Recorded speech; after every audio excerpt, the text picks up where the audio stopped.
My name is Jim Fairlie. I am the SNP candidate for Perthshire South and Kinross-shire for the Holyrood elections in 2021. There's no doubt insecure work is a major issue, and it has something that has been exacerbated by the coronavirus pandemic. Now, employment law and much of the powers that we require to make the large-scale changes around the issues of insecure work are controlled by Westminster.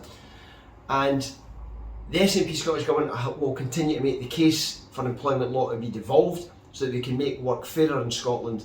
However, we have already made some changes with the powers we hold. Perth and Kinross has one of the highest rates of employers' living wage in Scotland, and it's something that we have championed in the last Parliament. If re-elected, we'll go further and introduce our Fair Work scheme, which puts fair work into winning of public contracts, meaning that employees get the hours that they need to make ends meet. We're also piloting a 4-day week. The COVID pandemic has changed the way that we work almost overnight, and we want to help people to achieve that healthy work-life balance. Everybody has found themselves working differently during the pandemic, so getting that work-life balance, I think people now realise just how important it is. So as part of this, we'll establish a £10 million fund to help companies explore the benefits of a 4-day working week. And for as long as there's still Scottish MPs in Westminster, we will do everything that we can to end the unpaid hours trial shifts that are there. But more importantly, we will continue to push as hard as we can for an independent Scotland so that we can bring up all of those powers here to make sure that the problems of insecure hours, the insecure jobs that we have, that we can control that here in Scotland and not leave it in the hands of Westminster. What we do to ensure inclusion of diverse voices from minority communities in this process. We already have our race equality framework that was set up 2016-20. The race equality framework 2016 to 2030. But we've established 2 new bodies to go alongside that and to feed into that equality framework for 2016-2030. I think we'll call it the Social Renewal Advisory Board and the Expert Reference Group on COVID-19 and ethnicity. And we're going to take their findings and we're going to feed that into the 2016-2030 race equality framework. We will also increase the number of minority ethnic people to benefit from the new Minority Ethnic Leadership and Development Programme. And it's been established in partnership with the John Smith Centre. And we will establish similar schemes for disabled people to remove the barriers for disabled people that they face in attaining leadership positions.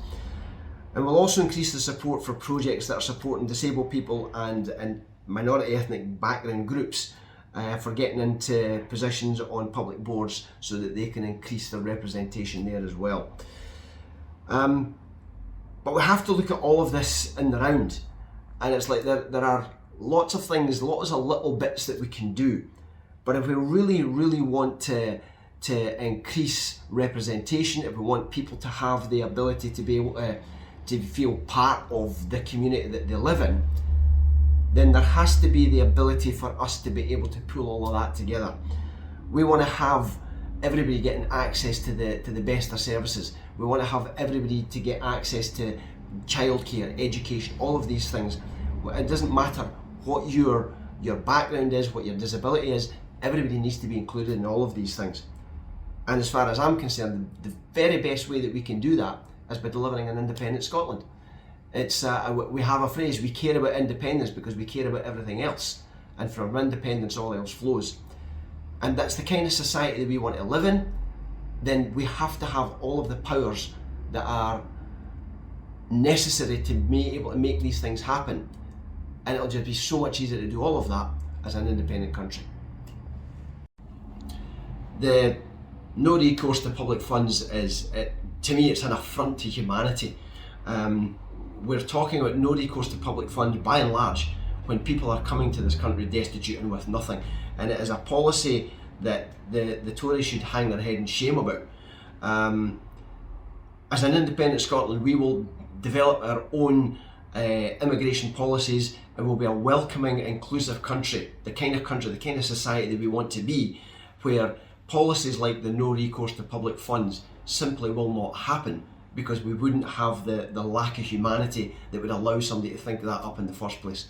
There may be areas that we have to look at when, you know, I think there's an area there somewhere where where there is a spousal no recourse to public funds, that's a slightly different thing.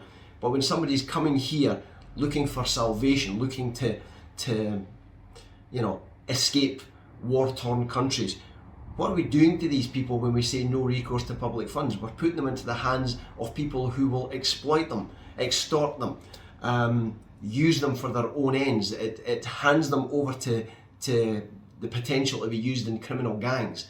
It's an absolute affront to humanity, and it's something the Tories should be utterly ashamed of.